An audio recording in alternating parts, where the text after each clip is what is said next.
On the 1st of February 2024, Sheldon Johnson appeared on the Joe Rogan Experience. 38 days later, he was arrested and charged with murder. It was episode 2096, with Joe Rogan, Sheldon Johnson, and another person named Josh Dubin. Josh had been on the podcast 6 different times before, explaining on an earlier episode that he was a lawyer who worked with wrongfully convicted felons. We're here to get the word out about wrongful convictions. In 3 out of 6 of Josh's appearances, he'd bring these wrongful convicts to tell their story. He spent 3 decades in jail for murders that he didn't commit. So when Josh brought in Sheldon Johnson, it seemed this would be another positive episode, but it quickly became apparent that Sheldon was slightly different. We do something a little bit different. Typically, the person sitting to my right is someone that was wrongfully convicted. Sheldon is guilty. Sheldon had only just been released from a 25-year prison stint, but Josh had brought him on specifically as an example of someone who'd been given an unfair amount of time, believing Sheldon never deserved his 25 years in prison. Well, you can be the judge of that. Born 1975, Sheldon Johnson grew up in the Martin Luther King Jr. Towers, aka a poverty-stricken housing project in Harlem, New York City. His entire family tree had been in and out of prisons. I was incarcerated. He did about 15 years. I was incarcerated. My grandfather was incarcerated. My great-grandfather was a slave. And my son killed somebody when he was 12 years old. While Sheldon was the only one in his family who had functional hearing. My mother's deaf, my father's deaf, my sister's deaf, my aunt is deaf. I grew up in a deaf household. Therefore, his father, a drug dealer, brought Sheldon along to help him translate deals, and by the age of 12, Sheldon had joined the exact same line of work. I was selling drugs. Guy offered me an opportunity to be a lookout, and I would just stand there, and eventually I just slowly moved up the ranks. It turned me into this person that I was never meant to be. As a result, he began to rack up charges. Driving without a license, standing on the corner, little small petty drug cases. And spent most of his teens in the Rikers Island prison, although it'd be after his release at the age of 21 that things went downhill badly. He'd commit 2 different armed robberies, receiving a sentence of 50 years in prison, which Josh argued was incredibly unfair, given only one person received minor injuries.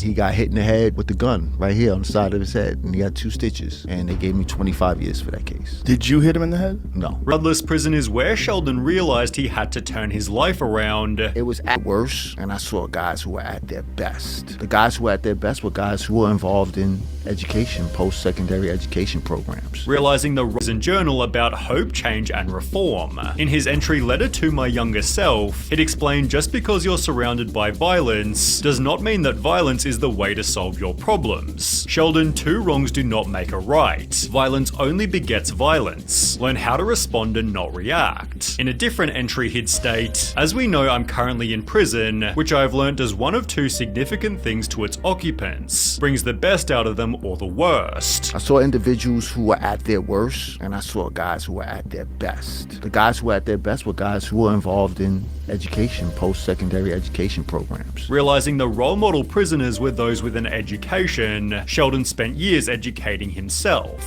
I got into school, I got my GED, and then I went on to obtain my bachelor's in behavioral science from Mercy. I stopped smoking weed, I stopped smoking cigarettes. I started working in the law library. I discovered that I had a knack for complicated things, case law, and I was actually helping guys get out of prison. He'd further add to his journal, I have grown dramatically in these 14 years, when I could have easily withered away. I've learned that I love Shakespeare, that I love acting, that I love writing, that I enjoy reading philosophy, that I love reading criminal law, that I love writing legalese. Sheldon had changed his life to such an extent, BuzzFeed advocated for his release back in 2016. He became a model inmate, said David Roth, the prison social worker. His days were so full that he went to bed exhausted and fell asleep immediately. As a result of his good behavior, Sheldon was released after 25 years of his 50-year sentence, appearing on a podcast called Success After Lockdown, on which he'd implied that he'd never go back to prison. I'm reflecting, I'm saying to myself like, yo, I can't spend the next 50 years like this. When he'd appear on Joe Rogan 1 month later, Sheldon again implied that he wouldn't go back to jail. Individuals who have been shown to acquire associate's degrees and bachelor's degrees are like 92% less likely to return back to prison. With Josh using Sheldon as an example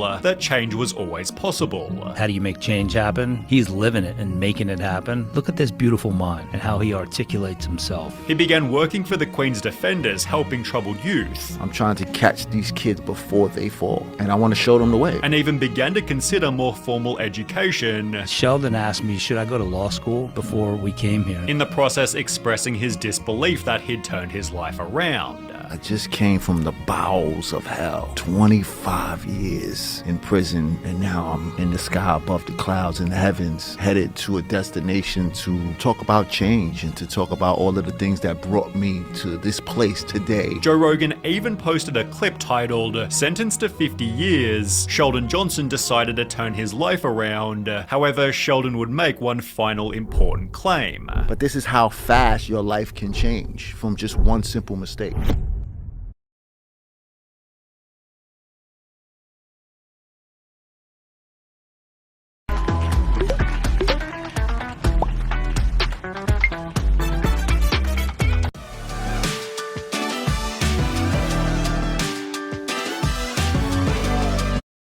This became reality only 38 days later.